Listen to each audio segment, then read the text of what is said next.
and welcome to ENI UK and Europe edition. I'm Giancarlo Matera, reporting from London. We'll be bringing you news reports from the United Kingdom and Europe. And we have live reporters on standby, ready to give their reports. On our program today, the UK economic rebound slows sharply as supplies are hit.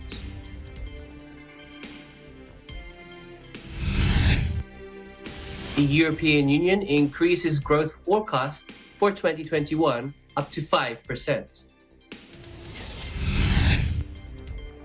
Alexis McRae from the United Kingdom on the climate change conference COP26. Also from London, Arabelle Celestina reports on London's Courtauld, which reopens after a 3-year revamp.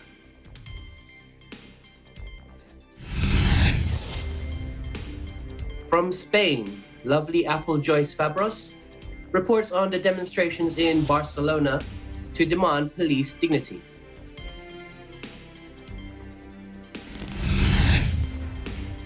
In Russia, we have Emi Koloma, who reports on the Moscow being covered in a thick fog. BBC Switzerland reports on the harder Klum, which is the top of Interlaken. This report will be brought to us by Trina Joyce Asugao. And in our sports reports, Max Verstappen outpaced Lewis Hamilton to win the Mexico Grand Prix. This report will be given to us by Ryan Florentino.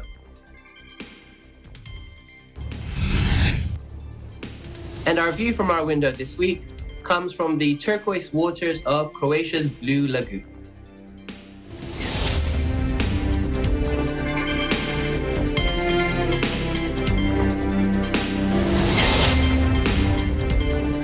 Britain's economy grew 1.3% in the third quarter, a far slower pace than the previous 3 months, as global supply chain blockages hit businesses hard.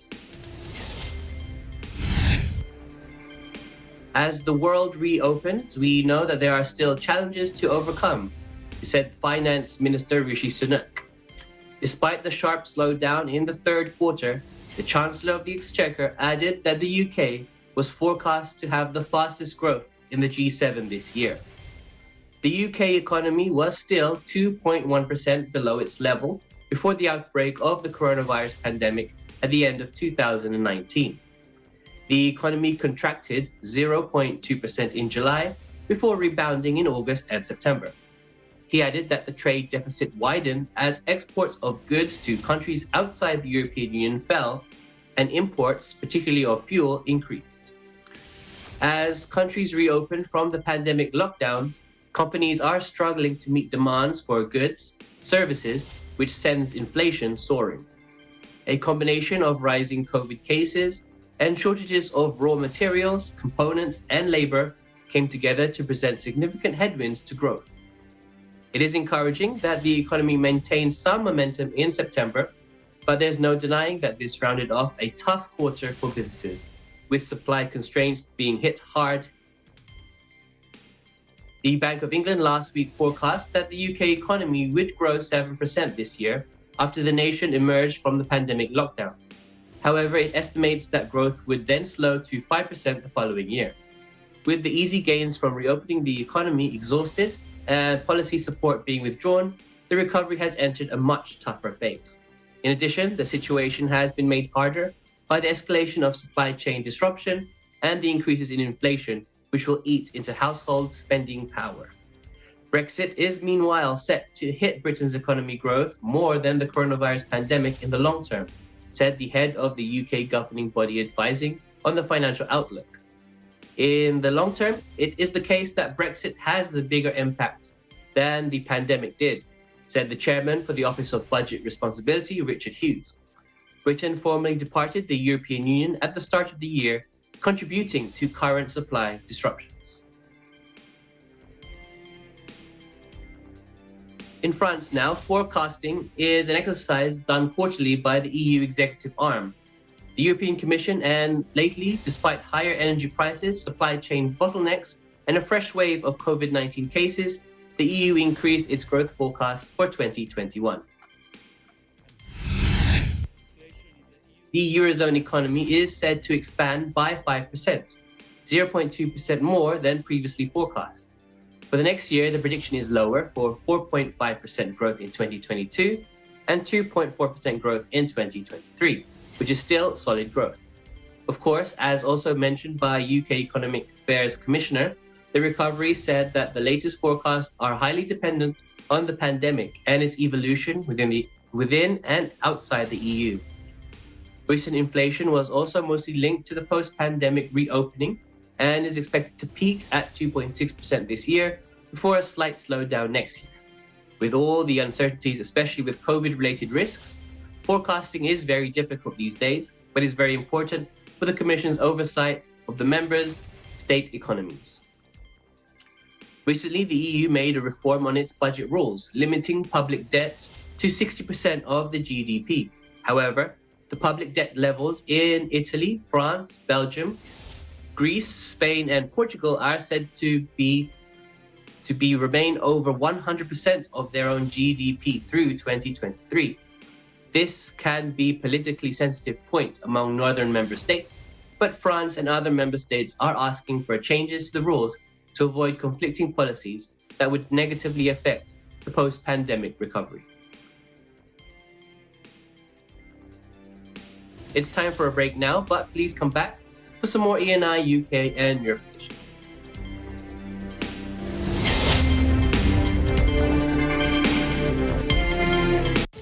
Isa ang Southeast Asia sa nangunguna sa industriya ng supply chain management. Ngunit dahil sa COVID-19 crisis na apektuhan ito, government restrictions have led companies to suspend operations and shut down factories.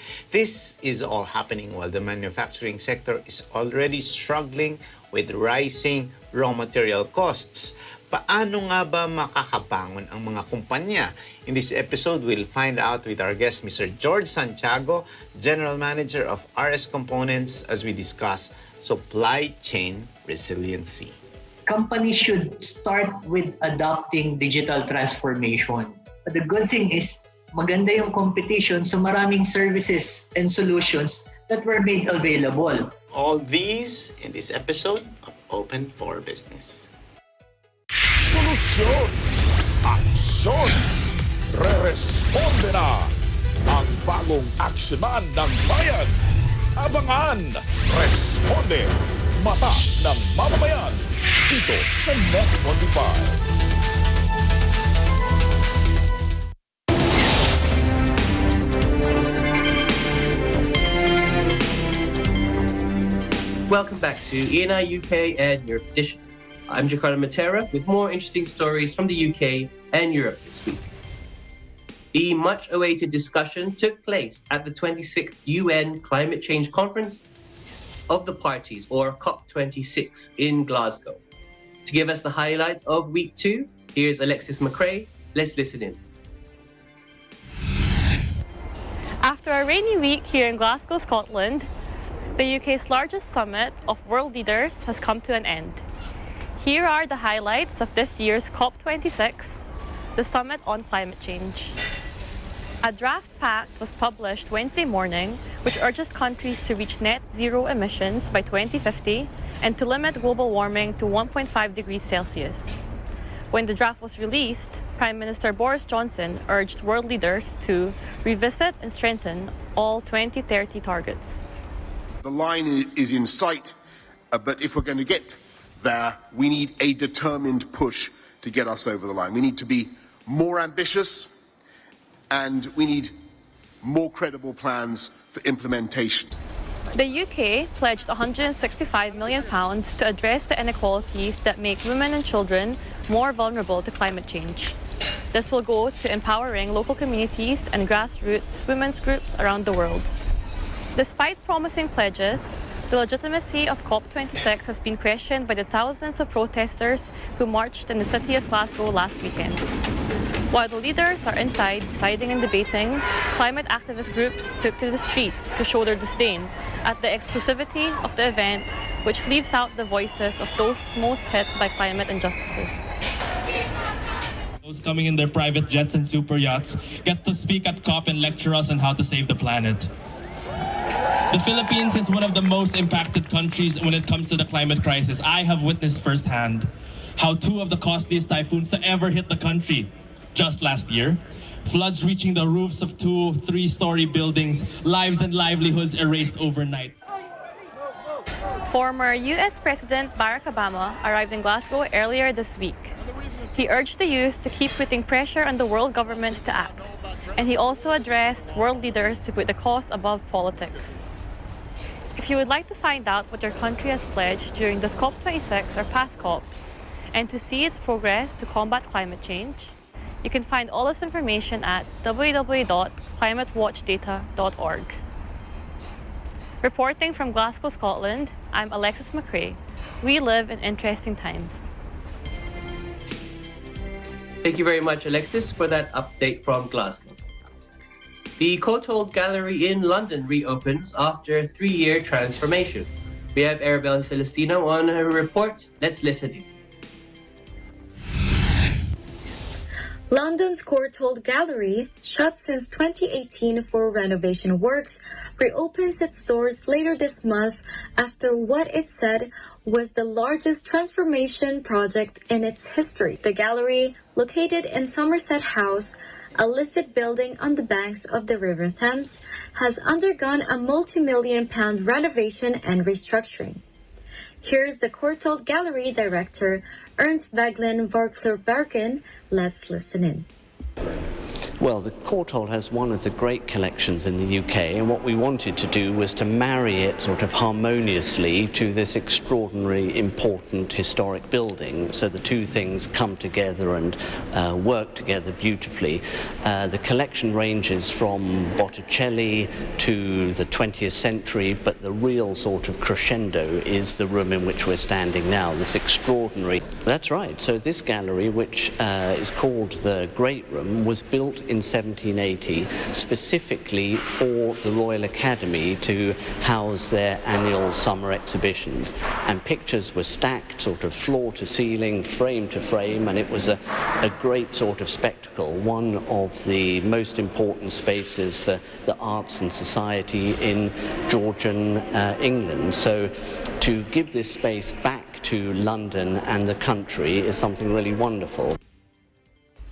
The gallery has kept the exact cost of the renovations under wraps, but it has involved financing from the LVMH Foundation.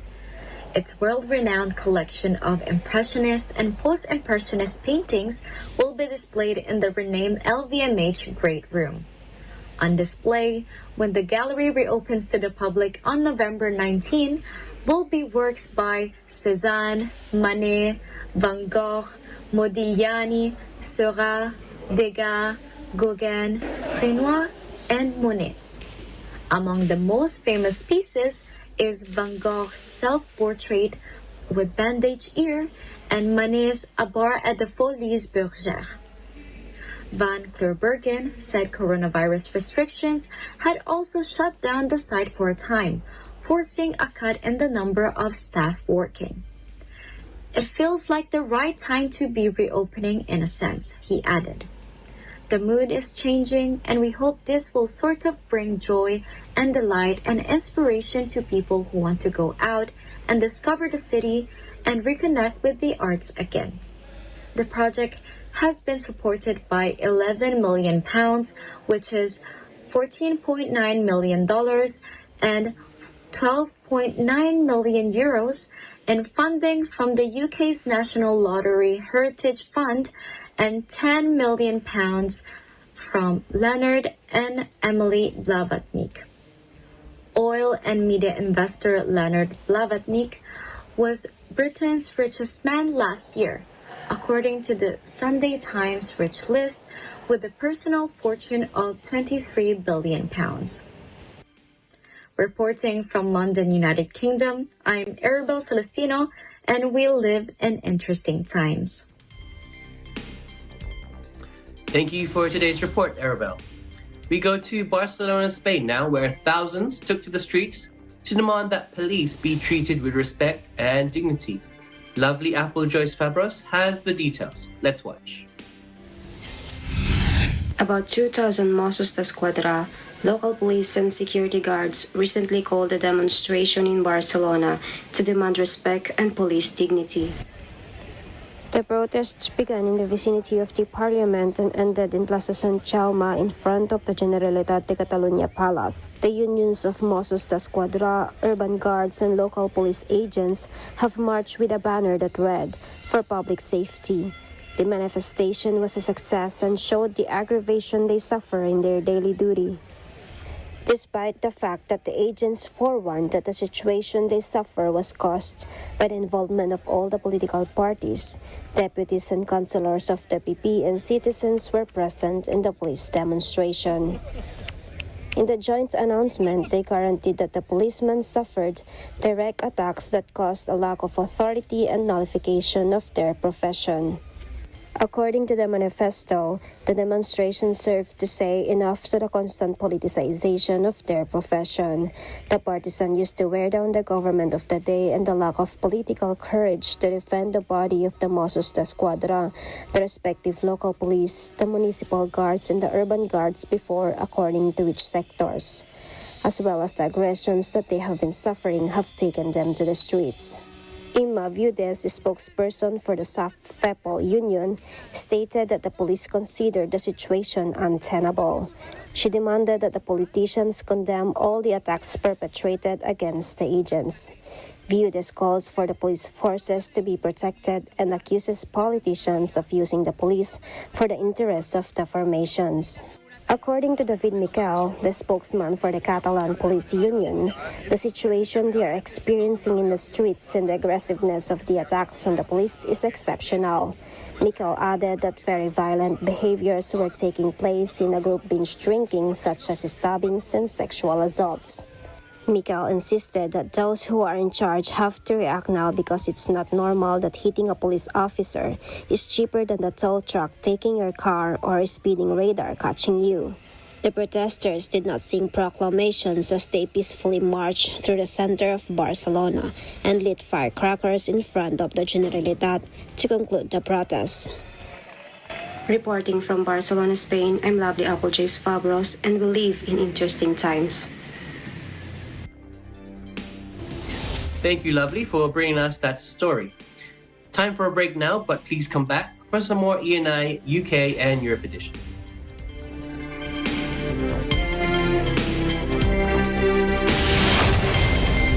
Samahan ang paborito nating barkada sa umaga. Magbibigay ng saya, tawanan, at iba't ibang pakulo sa inyong umaga. Busog pa kayo sa kaalaman, Tony knows! at updated sa umaarangkadang mga balita. Matutong kumita, magluto, mayroon ding sayawan at kantahan. What? I am a good girl. Ang programa na nagbibigay inspirasyon sa bawat kada all over the world. Here in Net25, we are your fans. Lunes hanggang Biyernes, alas 6 hanggang alas 8 ng umaga. Dito lang sa Net25. At home kayo rito.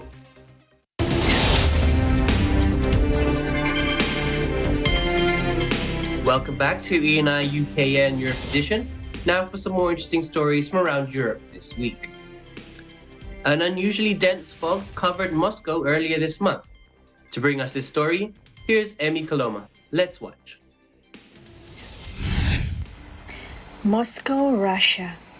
Earlier this month, Moscow residents experienced something unusual. The whole city was wrapped in very thick fog. You could hardly see the cars on the road, nothing visible within a 200-meter distance, so the city kept the street lights on. It was not uncommon for most of the eyewitnesses and passers-by to take photos and videos out of mixed emotions with excitement and wonder. The fog also disrupted flights, causing delays and cancellations. From EBC Russia Bureau, this is Emmy Coloma, and we live in interesting times. Thank you so much for bringing us that story, Emmy. We now go to Switzerland and the Interlaken to discover Hardenklum and its great views. Trina Joyce Asagao takes us there. Let's go. Interlaken, at the heart of Switzerland, has so much to offer. After exploring the city center, let me take you on top of Interlaken, also known as Hardenklum. Courtauld is located on the Bernese Oberland and has a height of 1,322 meters above sea level. To get here, you need to walk at least 5 to 10 minutes from Interlaken Oost. Just a reminder, if you're coming by car, you need to park somewhere else because there's no parking available in the area. In order to reach the top, you need to ride a mountain railway. The railway operates every 30 minutes.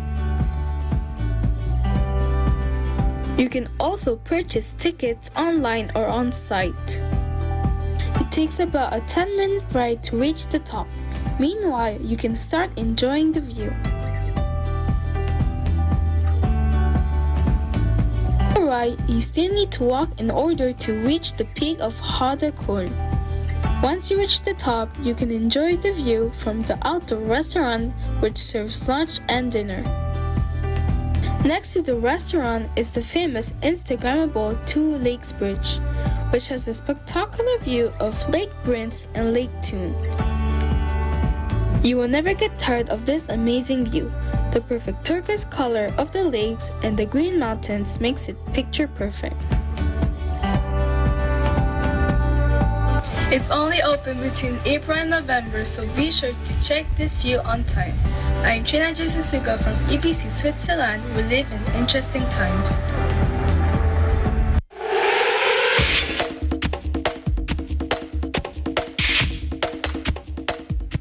In sports now, Ryan Florentino gives us the latest on the Mexico Grand Prix. Let's listen in. Belgian-Dutch racer Max Verstappen cruised to victory at the Mexico Grand Prix last Sunday, leaving defending champion Lewis Hamilton to admit the Red Bull car is far superior. Hamilton clung on to finish second in his Mercedes, holding off a late charge from Red Bull's Mexican driver Sergio Perez. Their car is far superior this weekend, and there was nothing we could really do about it, said Hamilton. Verstappen, who grabbed the lead on the first corner, finished 16.555 seconds ahead of Hamilton, with Perez just over a second further back.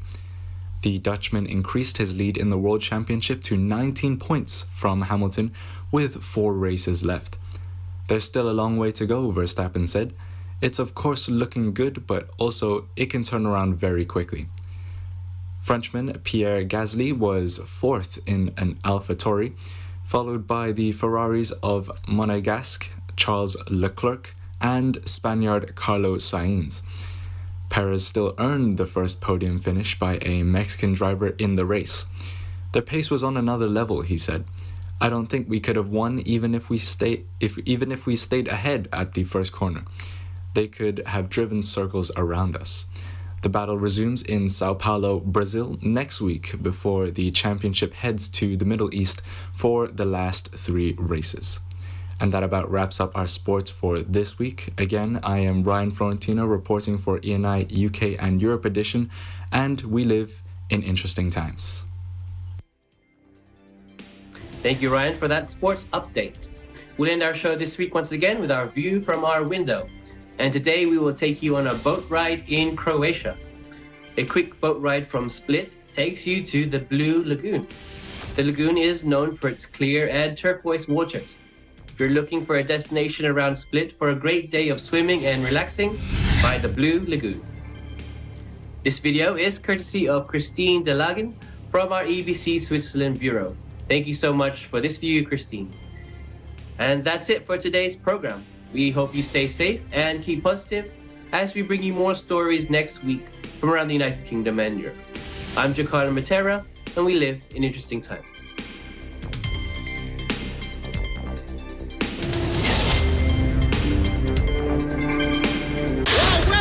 Welcome sa pinakabagong game show ng Net25.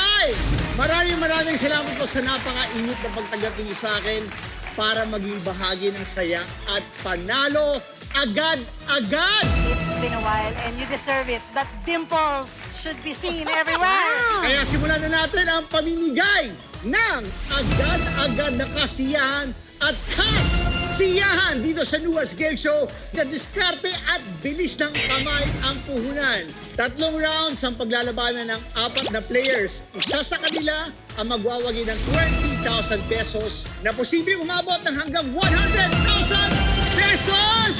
Sigurado ko maiuwi ko ang premyo na 20,000. Sigurado ako. Yan! Nasa akin eh. Bakit dapat na sa'yo yan? Nakita ko dun eh. Kala ko, tara, game! Agad-agad! Kinuha ko. Ito na ang pangalawang agawan choices. 17,100. O. 12,000. C. 400,000. D. 1.7 million. Agad-agad. Pinindot siya ni Wes, so ikaw ang sasagot na to. Natakot ka sa numbers. Pag numbers kasi nakakainis eh. Pero pag talent fee numbers, masaya yun. Alex, sino ang pinipili mong sasagot ng tanong na yan? Wilma. Ang bilis. Alam mo bakit? Bakit? Wilma doesn't know. And I'm your Tara Game Master, Aga Mulak. And this is Tara Game! Agad-agad!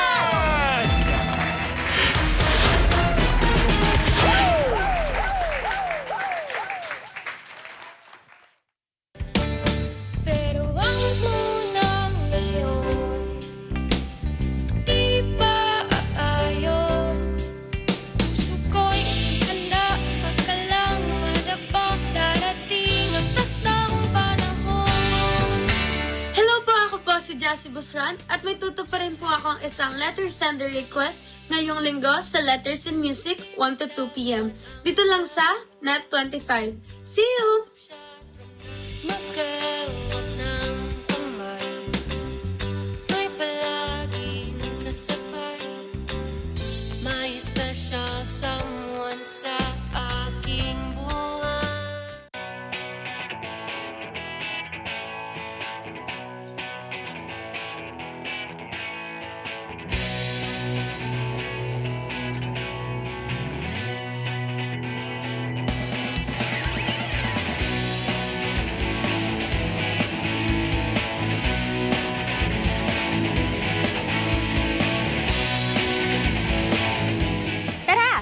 Ating pasyalan ang isa sa mga lalawigan dito sa ating bansa at ating alamin ang kanilang malalim na kasaysayan, saganang likas na yaman at napakakulay na kultura, ang Quezon Province.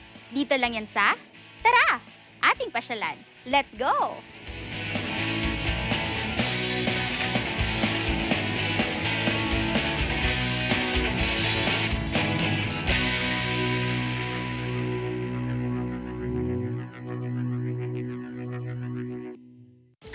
Isa ang Southeast Asia sa nangunguna sa industriya ng supply chain management. Ngunit dahil sa COVID-19 crisis na apektuhan ito, government restrictions have led companies to suspend operations and shut down factories.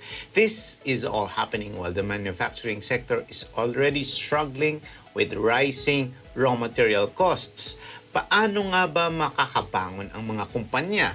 In this episode, we'll find out with our guest, Mr. George Santiago, General Manager of RS Components, as we discuss supply chain resiliency. Companies should start with adopting digital transformation. But the good thing is, maganda yung competition, so maraming services and solutions that were made available. All these in this episode of Open for Business.